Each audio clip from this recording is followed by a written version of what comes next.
سید افسار صاحب نے ان کا ایک شعر مجھے سنایا، انہوں نے کہا کہ یہ شاعری ہے، ایسی کریں. تو پھر میں نے ایک غزل اس طریقے سے کہی تو انہوں نے کہا ہاں واقعی آپ نے غزل کہی ہے. تو یہ ہے نور الصبا سیمی برلاس.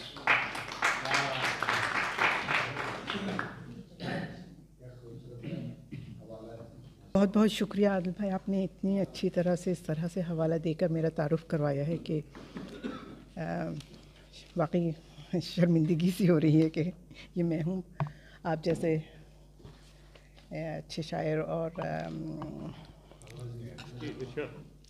بہرحال وقت کم ہے اس لیے صرف ایک پرانی غزل ہے جو میری پہلی کتاب ندا میں شامل تھی، اس کے 4 اشعار مجھے یاد آئے ہیں تو وہ میں لکھتی ہوں کیونکہ وہ اسی پاکستان اور وہ موضوع اس کے اندر جھلکتا ہے. تو مطلب عرض کیا ہے کہ جنوں کا اس کو سوال لکھوں، جنوں کا اس کو سوال لکھوں، خرد کا اس کو جواب لکھوں. جنوں کا اس کو سوال لکھوں، خرد کا اس کو جواب لکھوں. میں زندگی کو سراب لکھوں کہ زندگی کو میں خواب لکھوں. جنوں کا اس کو سوال لکھوں، خرد کا اس کو جواب لکھوں. میں زندگی کو سراب لکھوں کہ زندگی کو میں خواب لکھوں. اور میں سوئے منزل چلی ہوں لوگو، میں سوئے منزل چلی ہوں لوگو، ذرا میرا تم جنوں تو دیکھو. میں سوئے منزل چلی ہوں لوگو، ذرا میرا تم جنوں تو دیکھو. رہے طلب میں جو زخم پائے، میں ان کو اکثر گلاب لکھوں. میں سوئے منزل چلی ہوں لوگو، ذرا میرا تم جنوں تو دیکھو. رہے طلب میں جو زخم پائے، میں ان کو اکثر گلاب لکھوں. اور یہ پاکستان کے حوالے سے کہ نہیں تھی بازی بس آگ و خون کی، نہیں تھی بازی بس آگ و خون کی، حقیقتیں تھیں صداقتیں تھیں. نہیں تھی بازی بس آگ و خون کی، حقیقتیں تھیں صداقتیں تھیں. جو تم فراموش کر رہے ہو، لہو میں ڈوبا وہ باب لکھوں.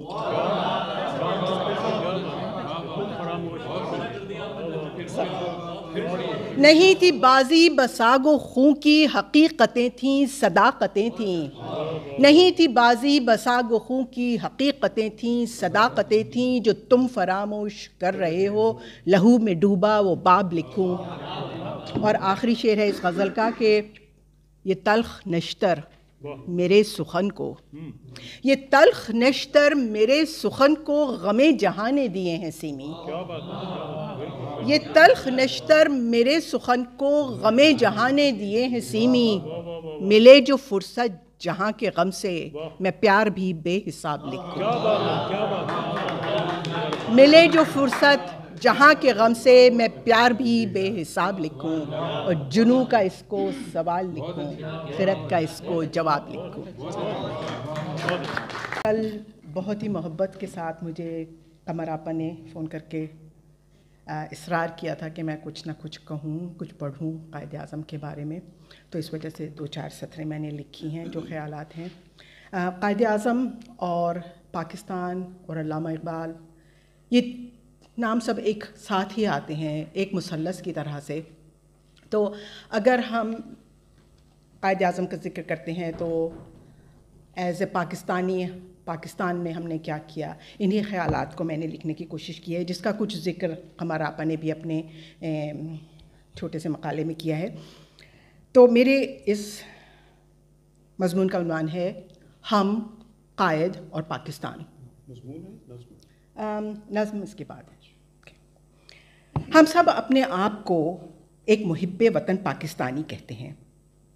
ہم ہر سال یوم پاکستان، یوم اقبال، یوم قائد بڑی ہی اہتمام اور دھوم دھام سے مناتے ہیں اور سمجھتے ہیں کہ ہم نے اپنا فرض ادا کر دیا.